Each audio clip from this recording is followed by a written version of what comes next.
The land in Montana didn't just get cold, it declared war. Snow fell not in flakes, but in sheets of white, burying fences and starving the weak.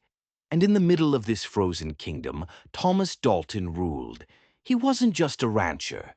He was an emperor of ice and cattle, the master of the Triple Crown Ranch, a man whose fortune was as vast and unforgiving as the landscape he commanded.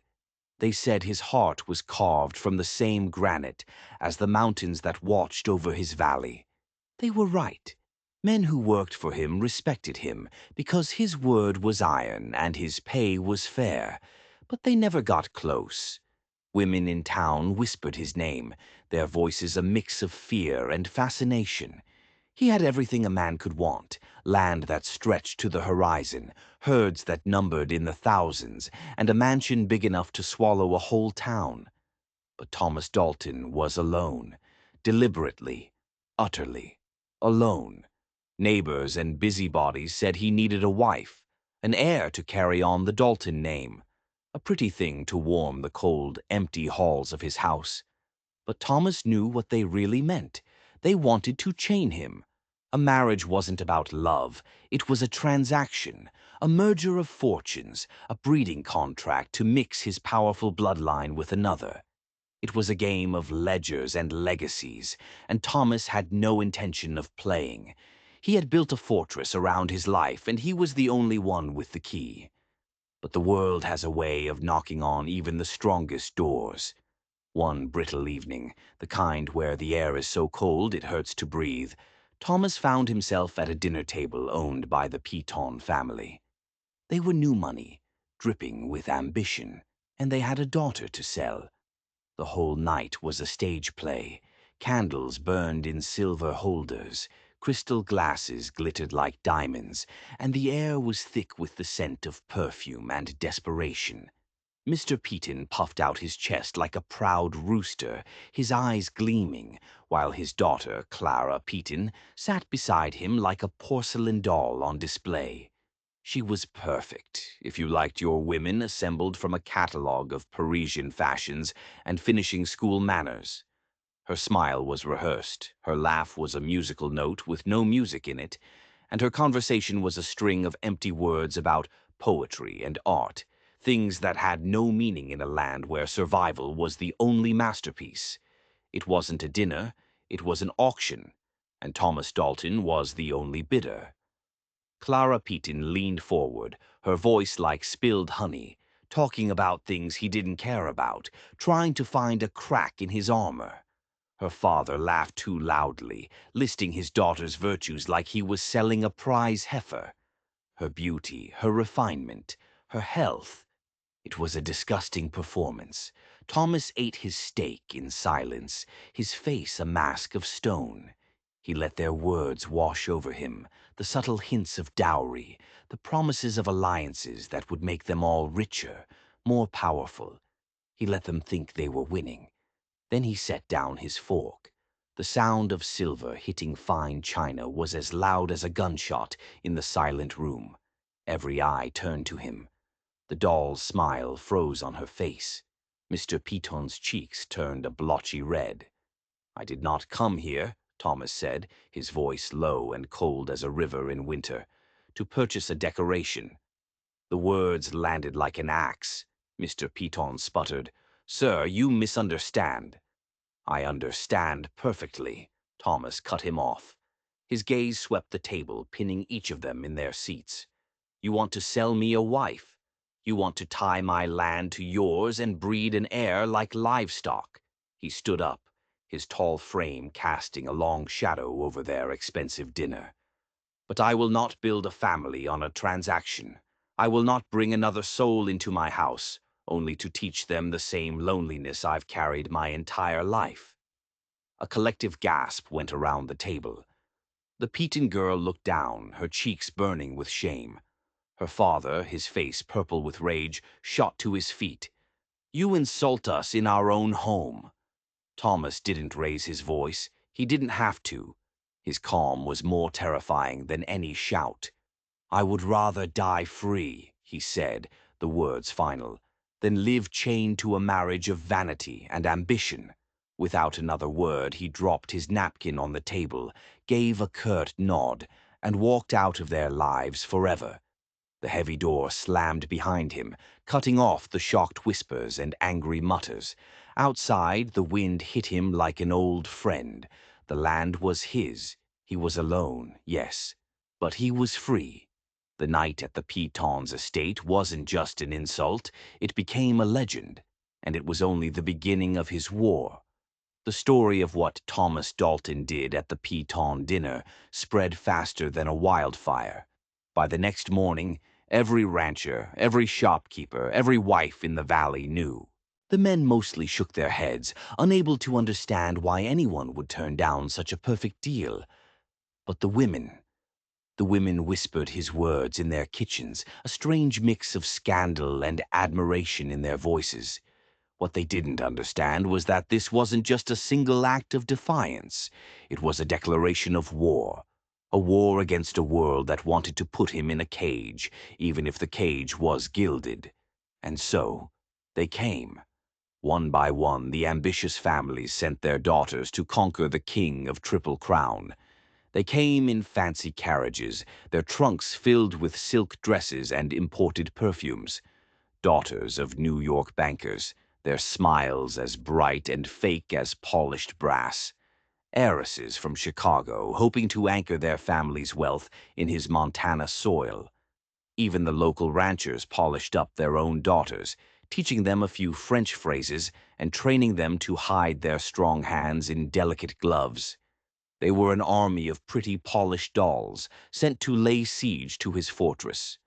They would arrive, stepping out of their carriages and trying not to get their satin slippers dirty. They'd admire the size of his mansion, but their eyes would flicker with distaste at the reality of the ranch. The mud on the boots of the ranch hands, the smell of cattle and hay, the raw, untamed power of the land itself.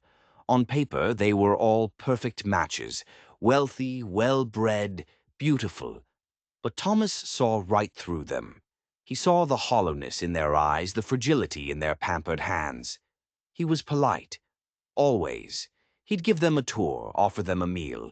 He'd listen to their rehearsed stories and watch their calculated smiles. And then he would find the flaw. Not a flaw in their beauty or their manners, but a flaw in their spirit.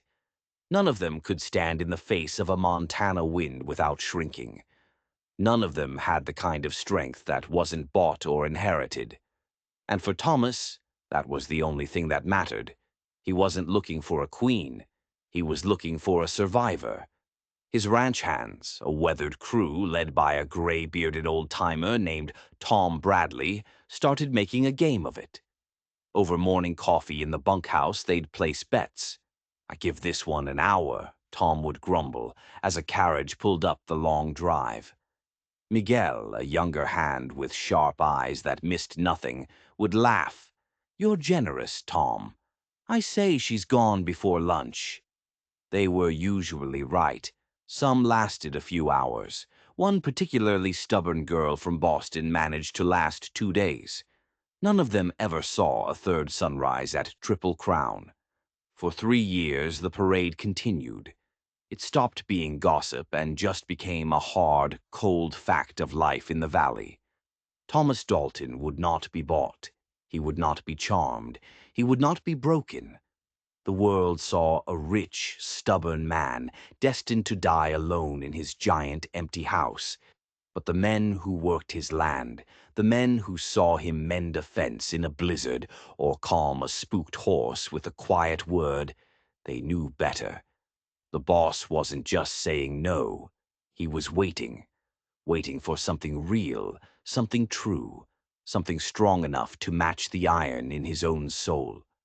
But as the years passed, even they started to wonder if such a thing even existed.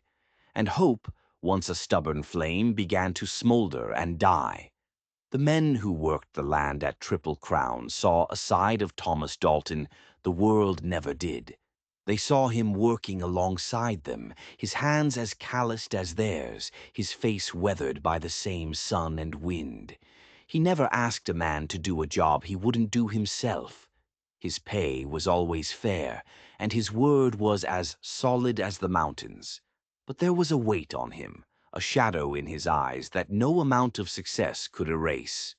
"Good boss," Tom Bradley would mutter, watching Thomas from the corral fence. "But he carries something heavy, the kind you can't set down." Miguel would spit in the dust, his young face serious. "It ain't more land he's needin', it's truth. That's why he won't touch none of these pretty dolls they keep sendin' him. They're all sellin' a lie." He was right. For all their fancy dresses and practiced smiles, none of them had ever looked at Thomas and seen the man. They only saw the empire. They saw the dollar signs, the power, the name.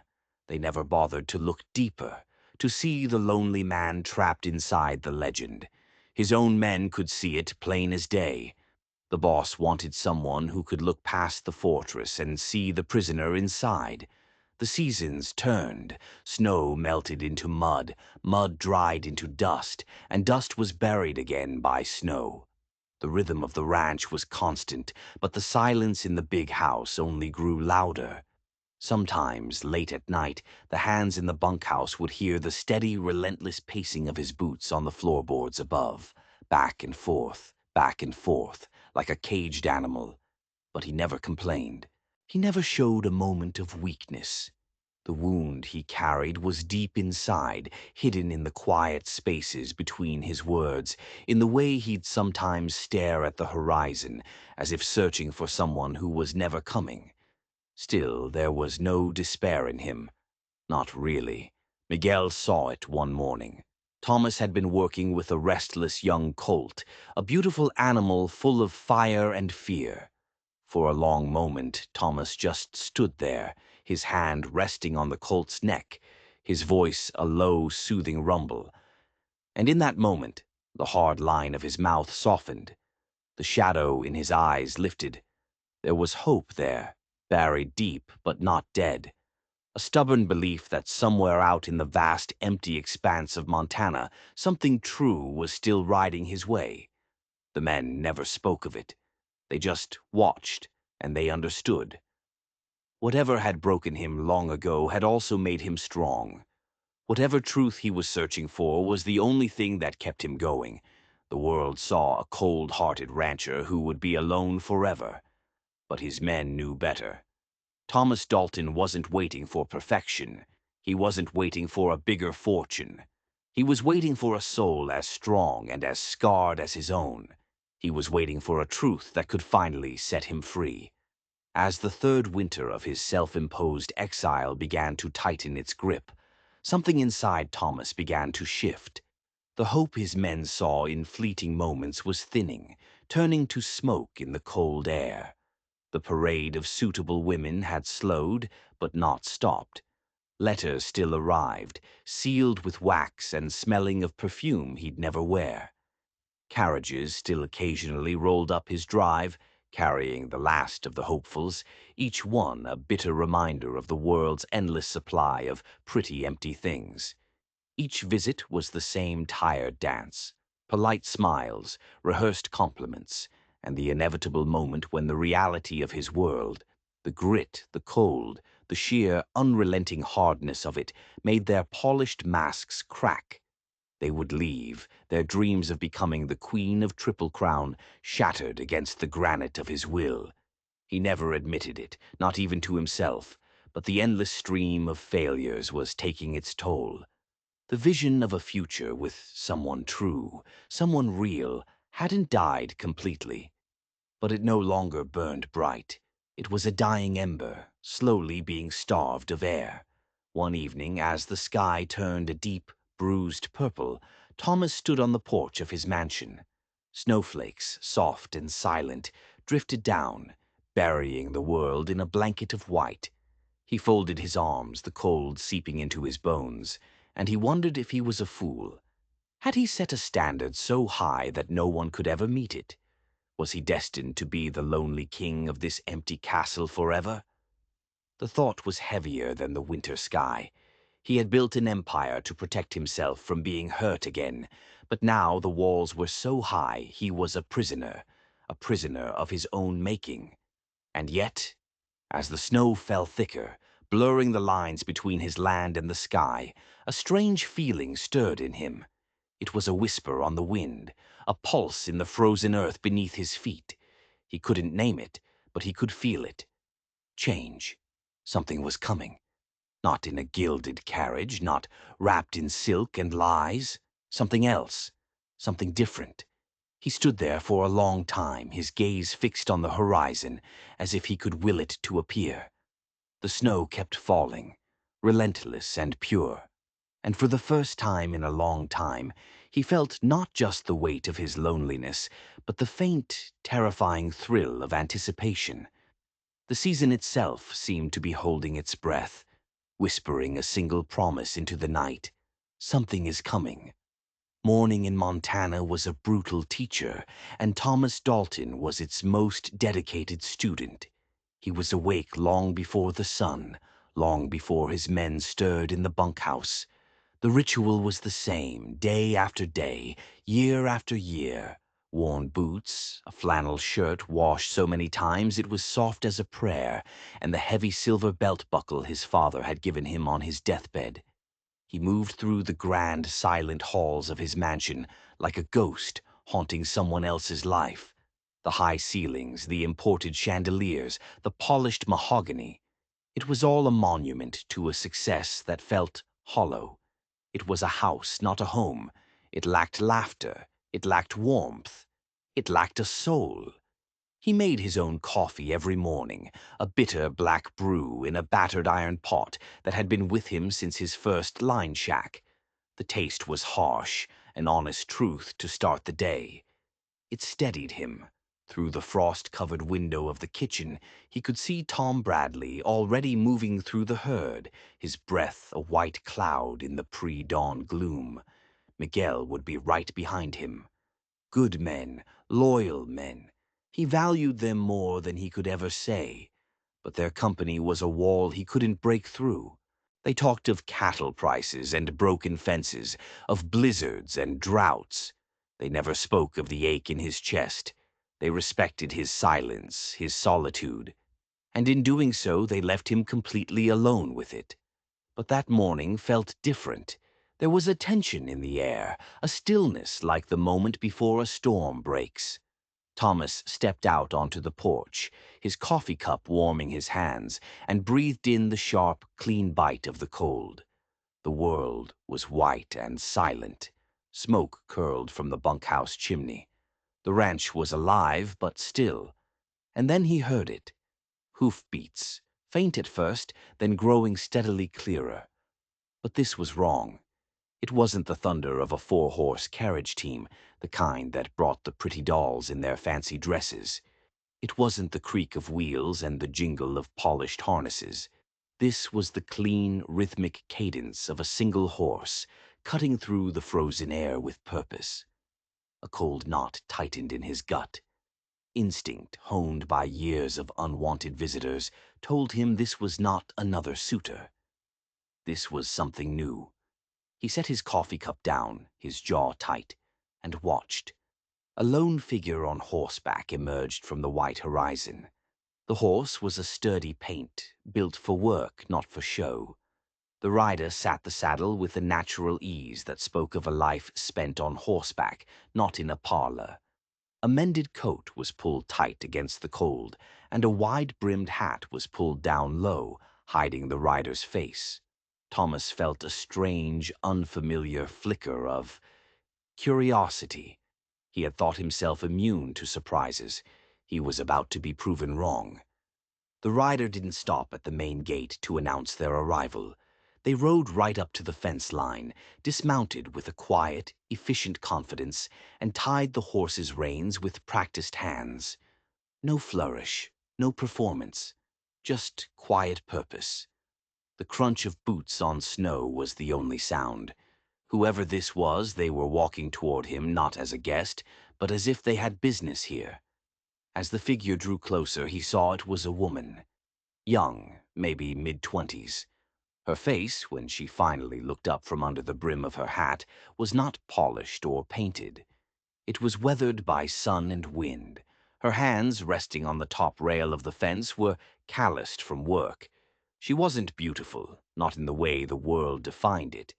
But there was a stillness in her, a quiet strength that was more arresting than any manufactured charm. Her brown eyes met his, and they were steady, direct, and completely unguarded. There was no calculation in them, no hidden agenda. He had never seen eyes like that before. She stopped at the foot of his porch steps and looked up at him. "Mr. Dalton," she said, her voice clear and calm in the crisp morning air. "My name is Clara Mitchell. I've come to speak with you." The words were simple, honest, and offered without a hint of flattery or demand.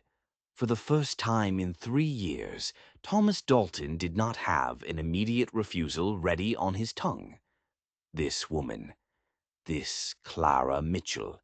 She had just broken all his rules without even trying, and he found himself, against all reason, wanting to know why. Thomas looked down from his porch at the woman standing in the snow. Her name was Clara Mitchell, she'd said. He studied her, searching for the trick. There was always a trick. The fluttering eyelashes, the practiced, shy smile, the carefully crafted story designed to hide the greed. But Clara Mitchell just stood there, her gaze steady, her hands resting calmly on the porch rail. She wasn't playing the game. It was as if she didn't even know the rules. "I assume you know why most women come here," he said finally, his voice rough with disuse and suspicion. A small smile touched her lips. It wasn't a flirtatious smile. It was knowing, almost amused. "I imagine they come hoping to marry you," she said, her voice even. Then she paused, and the next words hit him like a physical blow. "But that's not why I'm here." It was a direct hit. For 3 long years, every woman who had stood on that spot had been playing the same part in the same tiresome play. None had ever dared to tear up the script. He stared at her, genuinely thrown off balance. His fortress had been breached, not by force, but by simple, brutal honesty. "Then why are you here?" he asked, the words sharper than he'd intended. Clara didn't flinch. She looked him straight in the eye, and what he saw there was not ambition, but something far more dangerous. Recognition. "Because I've heard things about you, Mr. Dalton," she said. "Things that made me think you might be the kind of man who understands what it feels like to be truly, completely alone." The air crackled between them. He could hear the snort of her horse at the gate, the whisper of the wind, the frantic beating of his own heart. The armor he had worn for so long felt suddenly thin, brittle. "And what makes you think," he said slowly, "that I would be interested in discussing that with a stranger?" Her expression softened and her voice dropped, but her words struck like lightning.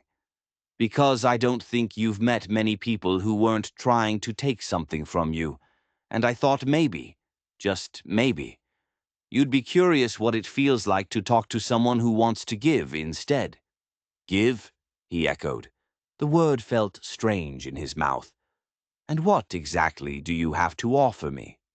Her answer came without a flicker of hesitation, spoken like the simplest, most obvious truth in the world. "Understanding, the kind that doesn't come with conditions." Thomas was silent. He had been ready for a negotiation, for another battle of wills. He was an expert at that. But this was something else.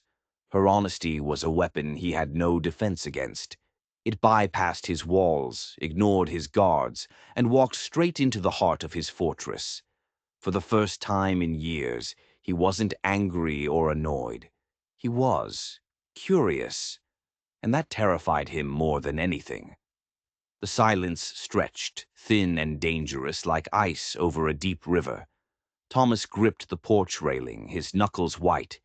This woman, this stranger, was peeling back layers he had spent a decade building. She was seeing things he didn't want seen. "You don't know a thing about me," he said, his voice a low growl. A warning. "You don't know what I've done or what kind of man I am." He was trying to scare her off, to make her retreat like all the others. He watched her face, waiting for the flicker of fear, the dawning realization that she was in over her head. But Clara did not waver. "You're right," she said, her voice calm and steady. "I don't know your story, but I don't need to. I'm not here to fix you or to use you. What I'm offering isn't a bargain." Every word she spoke was another blow against his defenses. He felt the walls he had built with bitterness and betrayal begin to crack under the gentle, relentless pressure of her sincerity. "What is it, then?" he demanded, the edge in his voice betraying the unease churning inside him. "What are you really after?" She met his gaze, and her eyes were so clear, so honest, it was like looking into a deep, still pool of water. "Understanding," she repeated, "the kind that doesn't show up with a list of expectations, the kind that asks for nothing in return." The sheer simplicity of it was what unnerved him. No games, no manipulation, just the raw, unvarnished truth. It was a language he had almost forgotten how to speak. "I know what it feels like to carry a loneliness so heavy it makes your shoulders ache," she continued, her voice softer now, but with a power that reached right into the coldest corners of his soul. "I know the sound of laughter that never quite reaches your eyes, and I know what it's like to build your walls so high that even you forget how to climb out." The words struck him like a physical force. He drew in a sharp breath, the cold air burning his lungs. For years he had believed his fortress was impenetrable. He had believed no one could ever understand the shape of his solitude. Yet here was this woman, in her mended coat and worn-out boots, describing the architecture of his own soul as if she had the blueprints in her hand. For the first time in a very long time, Thomas Dalton felt unsteady. Not because he was being attacked, but because he was being seen. And he had no idea how to defend himself against a gift he had never been offered before. The wind swirled around the porch, tossing snowflakes between them like tiny, restless ghosts. Thomas's mind was racing, searching for the angle, the hidden motive. But there was none. Clara's presence was as solid and real as the mountains behind her. She took a step closer to the porch, her gaze never leaving his. "I'm not here to rescue you," she said softly, each word landing with deliberate weight. "And I don't expect you to rescue me. What I'm offering is simpler than that. It's just a story for a story, not to fix what's broken, but maybe to make the carrying of it a little less heavy." Her eyes held his. She wasn't pleading. She wasn't performing. She was simply stating a truth she had learned the hard way. "Because loneliness," she added, her voice dropping to a near whisper, "is a burden that only gets heavier in silence. Sometimes two broken voices sound a little less hollow than one." He studied her then, really studied her. He had seen 100 women stand on this very spot. Women dressed in silk, dripping with jewels, their heads filled with ambition and their hearts filled with nothing. They spoke of legacies and fortunes. Clara, in her patched wool coat, spoke of burdens and shadows. And the strangest part was, he believed her. For the first time in years, the feeling inside him wasn't suspicion. It was recognition. He saw in her the same thing he saw in the mirror every morning. A survivor. Someone who had walked through fire and hadn't been consumed by it. She stood before him, not unscarred, but whole.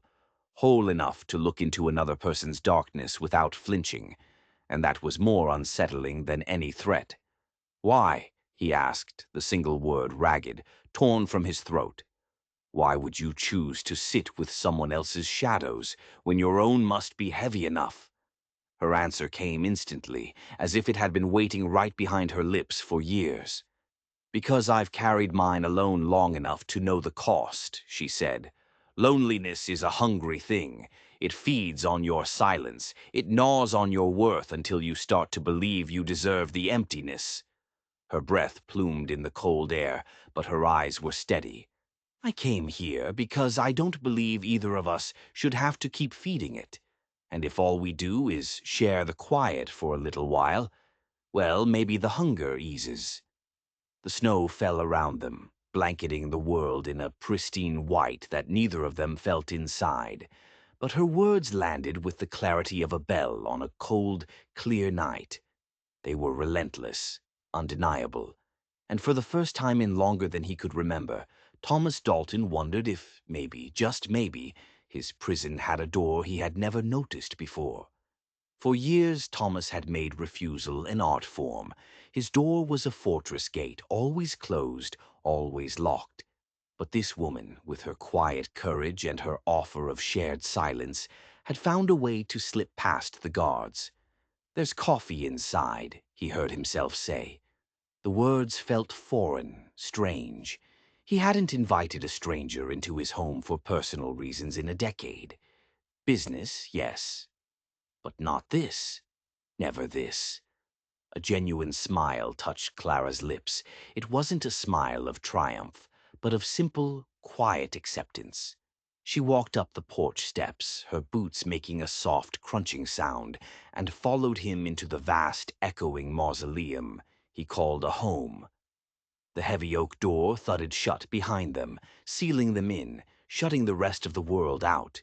He led her not to the grand dining room or the formal parlor, but to the kitchen.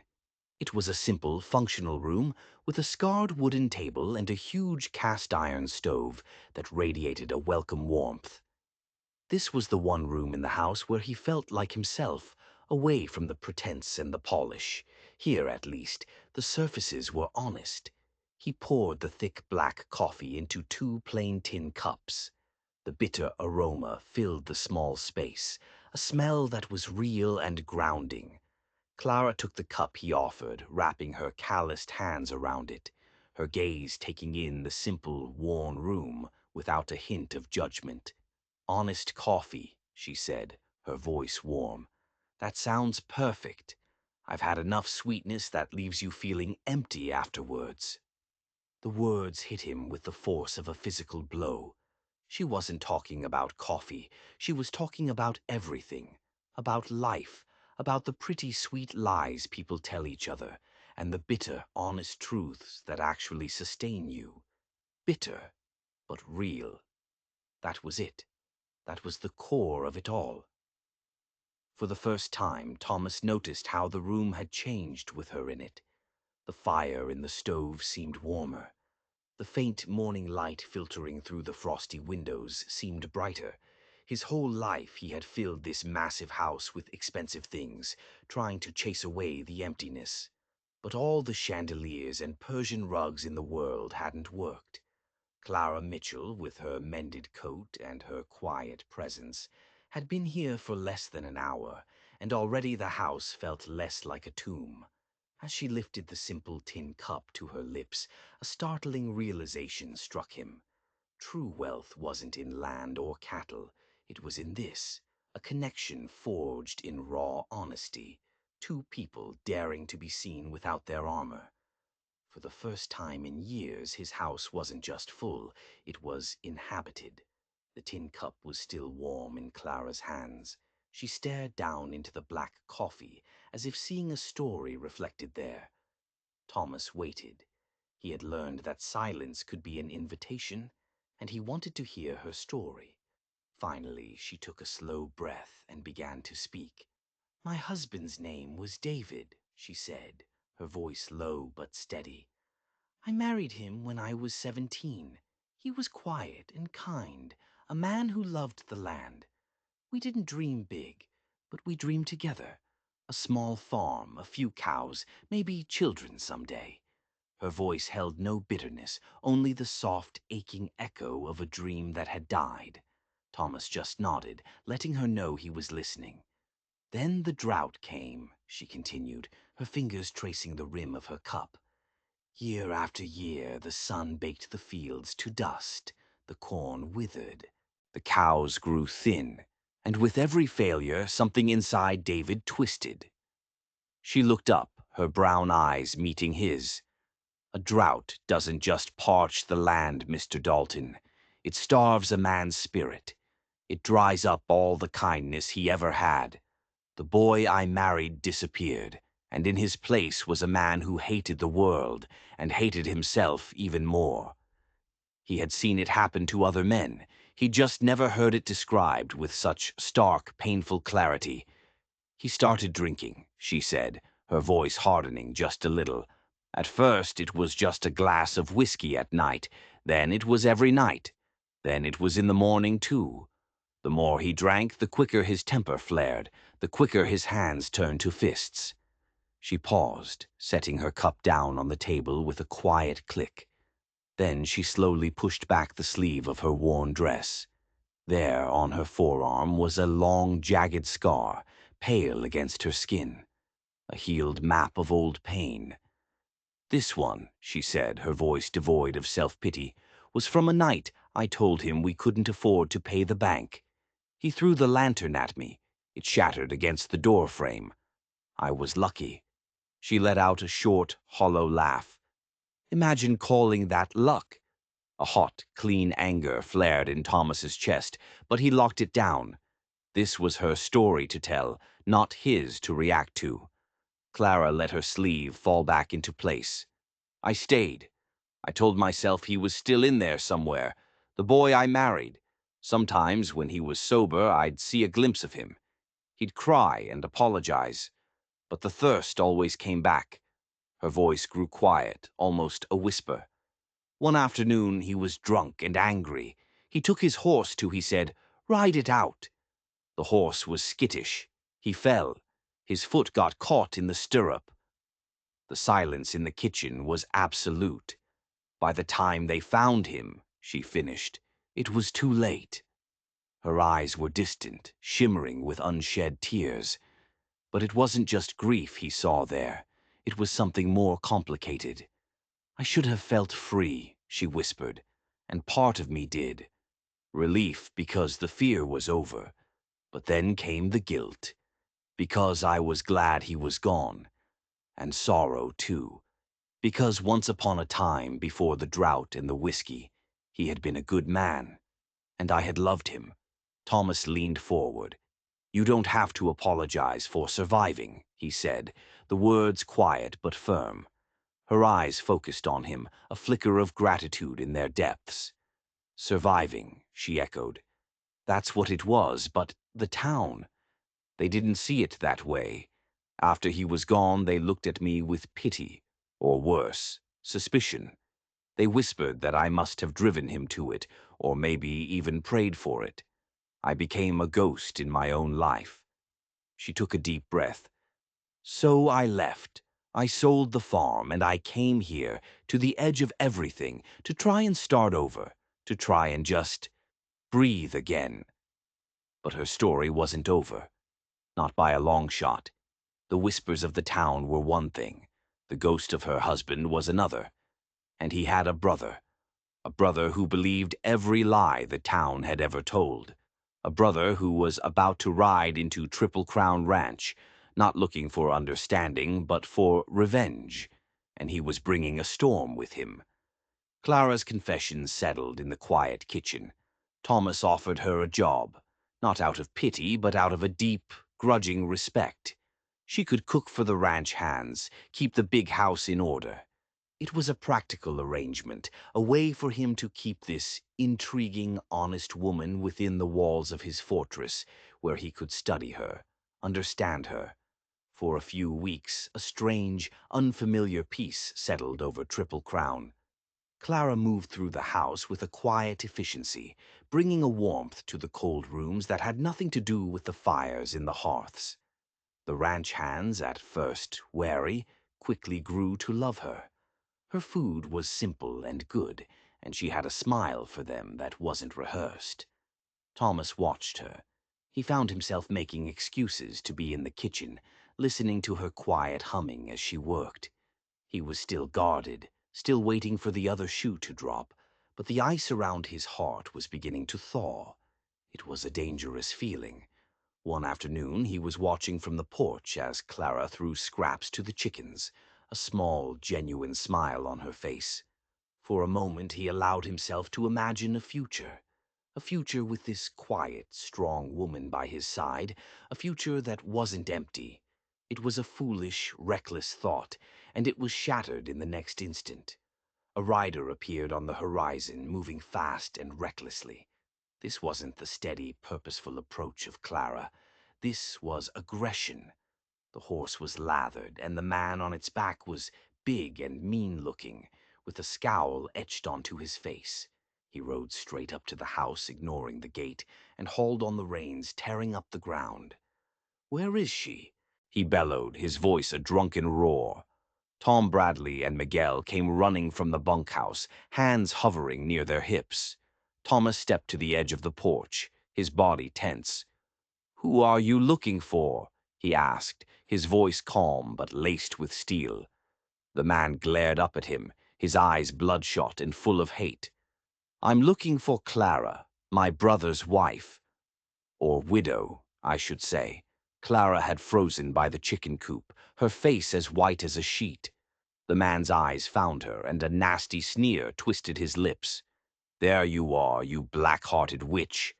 He swung himself out of the saddle and pointed a thick, trembling finger at her.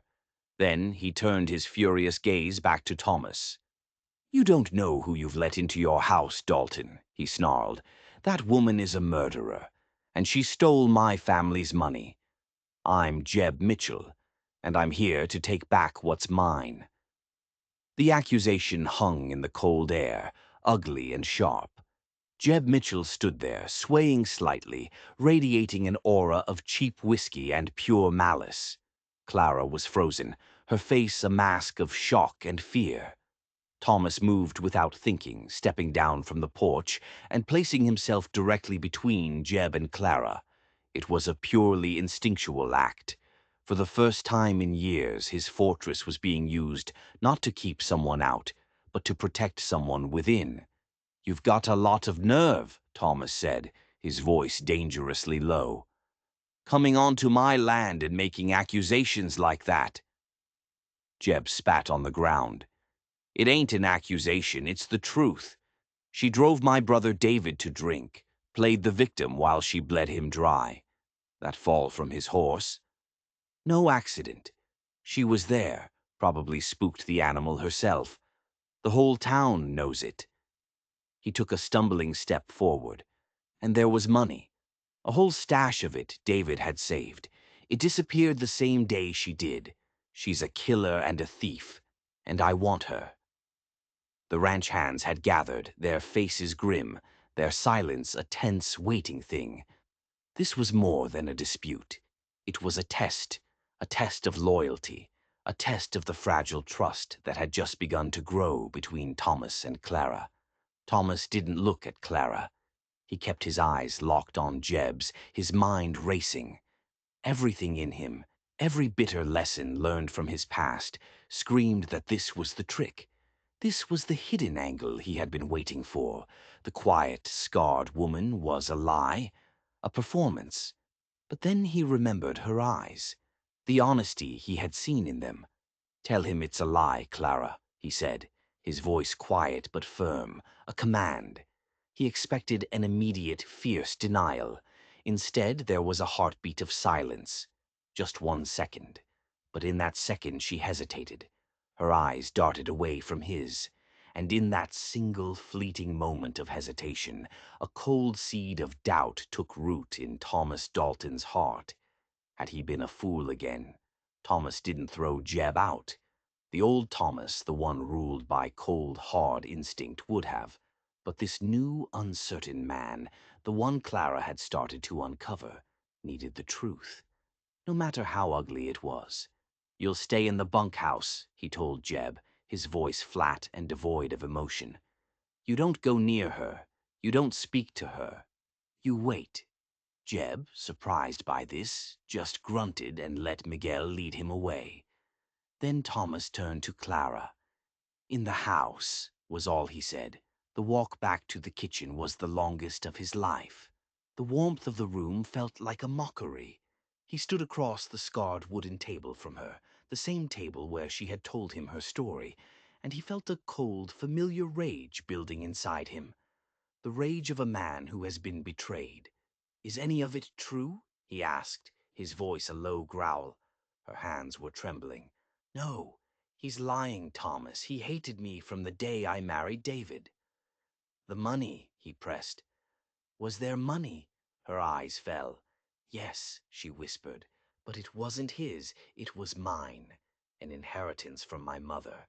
I kept it hidden so David couldn't drink it away. It was all I had left. He wanted to believe her. God, he wanted to. But Catherine Farweather's ghost was whispering in his ear. They all lie, Thomas. They all want something. He turned away from her, unable to look at the fear and desperation in her face. He walked to the window, staring out at the unforgiving landscape. He was at a crossroads. Trust the woman who had cracked his armor, or retreat back into the safety of his fortress. He made a decision. He wouldn't be ruled by emotion, either his hope or his suspicion. He would be ruled by facts. He called for Miguel. The young ranch hand entered the kitchen, his eyes darting from Thomas's rigid back to Clara's tear-streaked face. Miguel, Thomas said without turning around, I want you to ride to a town called Flat Creek. I want you to ask questions about David Mitchell's death, about his wife, about his brother. He finally turned, and his eyes were like chips of ice. He looked directly at Clara. I want you to find out what really happened.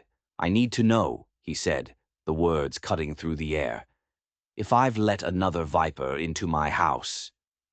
Miguel just nodded, a grim look on his face, and left without a word. Clara let out a small, broken sob. The test had begun. And Thomas Dalton was going to be the judge, the jury, and, if necessary, the executioner. Miguel rode like the devil was on his heels. He knew what was at stake, not just Clara's fate, but the boss's, too. He'd seen the change in Thomas since she arrived, the slow melting of the ice. If she turned out to be a liar, Miguel feared the boss would freeze solid forever. He reached Flat Creek by the next evening, a dusty, forgotten town that seemed to be holding its breath. The people were tight-lipped, their eyes shifty. When he asked about the Mitchells, doors were shut in his face. They were scared. Of what, he wasn't sure yet. He finally got a break at the general store. An old woman, her face a road map of hard years, was sitting on the porch. Mrs. Patterson. She looked at Miguel with sharp, intelligent eyes. You're from the Dalton place, aren't you? She asked. Come about, Clara. It wasn't a question. Miguel nodded. The old woman sighed. Knew someone would, sooner or later. Jeb's a blowhard, but he's got a mean streak. She proceeded to tell Miguel the real story. The story the town was too afraid to tell. David Mitchell hadn't just been a drinker. He'd been a monster. He'd terrorized Clara for years. The sheriff, David's cousin, he always looked the other way. The whole town knew, and they did nothing. That fall wasn't no accident, Mrs. Patterson said, her voice a low, angry rasp. It was justice. The only kind a woman like her was ever gonna get in this town. And the money? Just as Clara had said. A small inheritance from her mother that David thought was his to drink. Jeb knew it, too. He was just using it as an excuse. Jeb's just like his brother, the old woman finished, rotten to the core. He just wants to scare that poor girl into giving him what he thinks he's owed. Miguel thanked her, his heart pounding. He had the truth. He swung onto his horse and rode out of that cowardly town, pushing his mount hard. He had to get back. He had to tell the boss. But back at Triple Crown, Jeb Mitchell wasn't waiting patiently. He was drinking. He'd found a bottle of Thomas's good whiskey and was getting meaner with every glass. He saw Clara crossing the yard from the main house to the stables. This was his chance. He cornered her in the dim, quiet barn, the smell of hay and leather, thick in the air. Think your rich man is gonna protect you? He slurred, blocking her path. He's just like all the rest. He'll throw you out once he finds out what you are. Get out of my way, Jeb, Clara said, her voice trembling but firm. He laughed, a nasty, guttural sound. "Not until you tell me where you hid the money. David's money." He lunged, grabbing her arm, his fingers digging in cruelly. "Maybe you need a little reminder of how things work," he snarled, his face close to hers, his breath foul. He twisted her arm, and his eyes fell on the pale scar there. "Looks like you need a matching one." He raised his other hand, but before it could fall, the barn door was thrown open with a crash. Thomas stood there, silhouetted against the bright afternoon light, and his face was a mask of pure, cold fury. The scene in the barn was a frozen tableau of violence waiting to happen. Jeb, drunk and vicious, with his hand raised to strike. Clara, pale but defiant, trapped in his grasp. And Thomas, standing in the doorway, his eyes burning with a rage so cold it was terrifying. He didn't shout. He didn't run. He just walked forward, each step deliberate, menacing. "Let her go," he said, his voice a low rumble that promised violence. Jeb, startled, released her arm. "This ain't your business, Dalton," he blustered, trying to sound tough. Thomas didn't stop walking. "You're on my land. You're threatening my people. That makes it my business." The fight, when it happened, wasn't like something from a storybook. There were no flashing guns, no heroic poses. It was ugly, brutal, and fast. Jeb swung a wild, drunken punch. Thomas moved inside it, his fist connecting with Jeb's jaw with a sickening crunch. Jeb staggered back, spitting blood, and came at him again, this time with a hay hook he'd grabbed from the wall. He swiped with the wicked-looking tool. Thomas ducked under it, the hook whistling past his ear. He drove his shoulder into Jeb's stomach, sending them both crashing into a stack of hay bales. It was a desperate, scrambling fight. Thomas wasn't just fighting Jeb.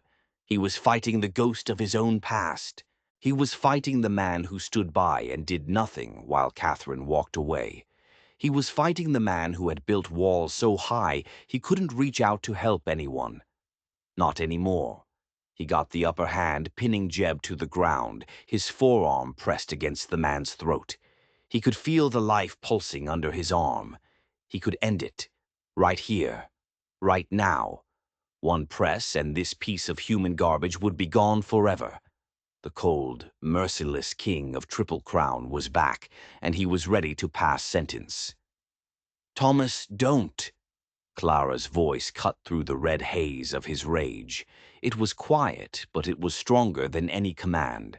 He looked up from the gasping, pathetic man beneath him and saw her standing there, her eyes wide with fear, not for herself, but for him, for his soul. He looked down at Jeb, at the terror in the man's eyes, and he saw not a monster to be destroyed, but just a weak, pathetic bully. He was not a murderer. He was a protector. He eased the pressure, letting Jeb suck in a desperate gasp of air. At that exact moment, Miguel appeared in the barn doorway, his horse lathered, his face grim. "Boss," he yelled, out of breath. "It's all a lie. The whole town was scared of him. David was a monster. She's telling the truth."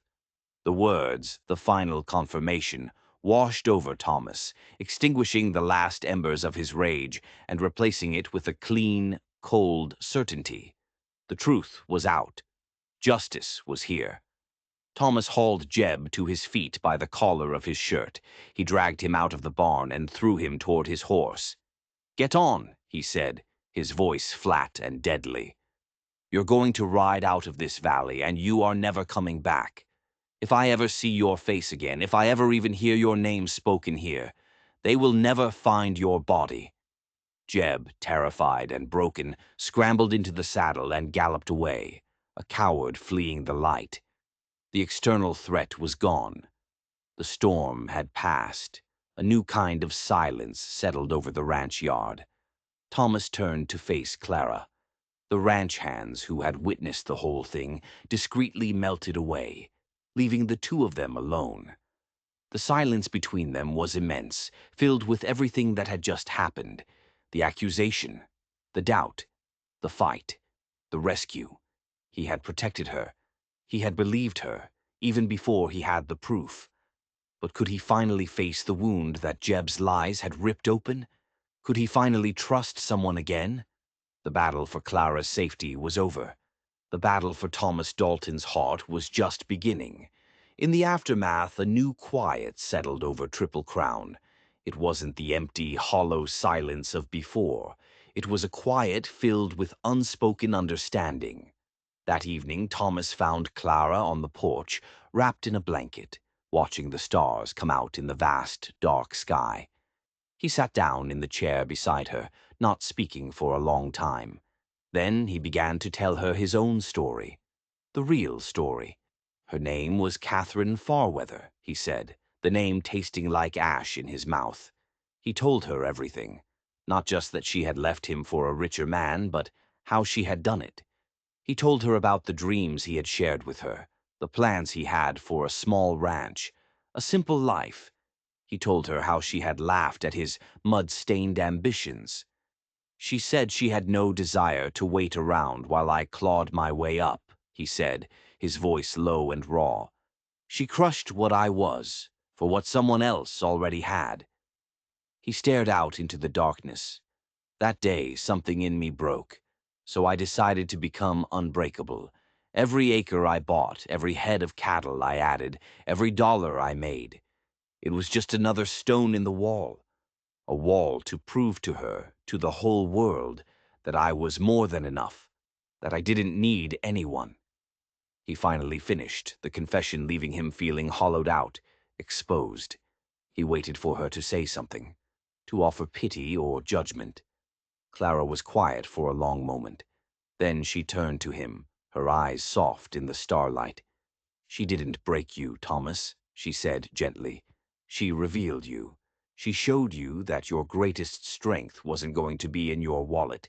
It was in your will to build something that lasts, something real, right out of the mud." It was a perspective he had never considered. He had always seen that moment as his great failure. She was reframing it as his origin story, the moment not where he was broken, but where he was forged. He was still processing this stunning new idea when he heard it. The one sound he had grown to hate, the sound of an expensive gilded carriage rolling up his long drive. They both stood as the carriage came to a stop. A footman jumped down and opened the door, and out stepped a woman who looked like she had stepped out of a ghost story.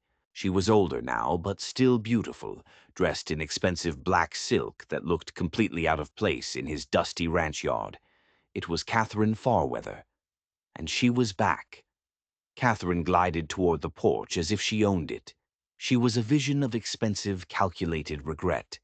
Her eyes, which had once held only cool ambition, were now filled with a carefully practiced sadness.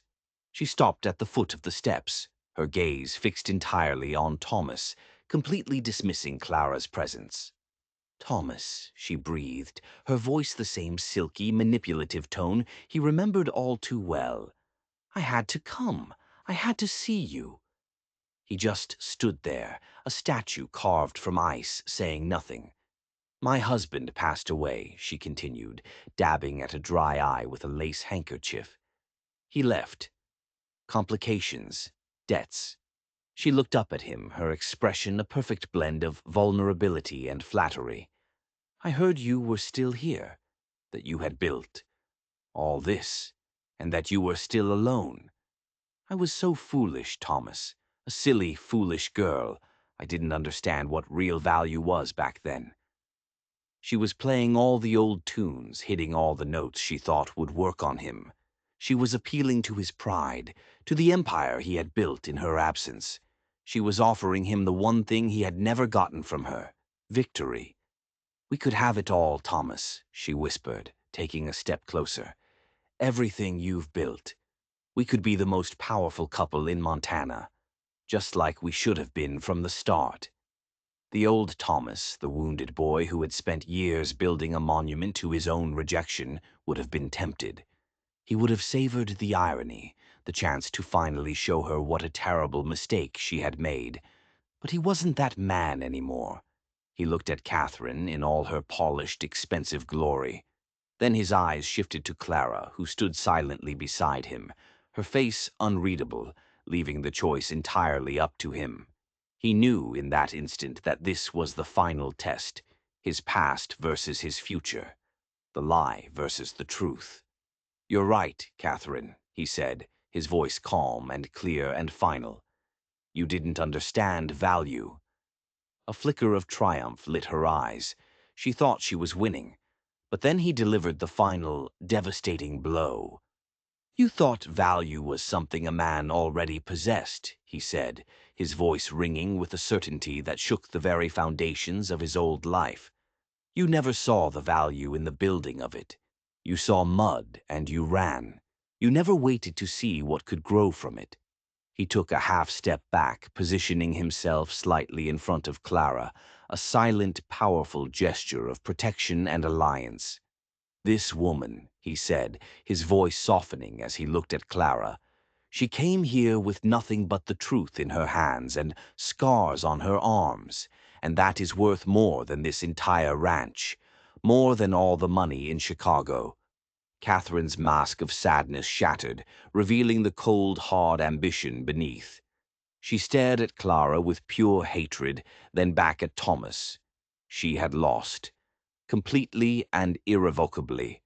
Without another word, she turned, her silk dress rustling with her fury, and climbed back into her gilded cage. The carriage turned and disappeared down the long drive, taking the last ghost of his past with it. He was free. He turned to Clara. She was looking at him, her eyes shining, not with tears of victory, but with a deep, quiet understanding. He didn't have to say a word. She saw it all in his face. The walls were gone. The fortress was open. The king was just a man. They didn't need a grand declaration or a fancy wedding. Their new life began the next morning, the way the first one had, with a shared cup of honest, bitter coffee on the porch as the sun rose over the mountains. It wasn't a promise of forever. It was something better, a promise of today, a promise to share the quiet together. They had both walked through fire, and they had found that the deepest scars aren't the ones you can see. They learned that the strongest walls aren't made of stone, but of silence. And sometimes it just takes one other person, with scars of their own, to help you finally tear them down. If you enjoyed this story of justice and redemption, hit that subscribe button. There are always more shadows to explore, and more truths waiting to be uncovered in the darkness.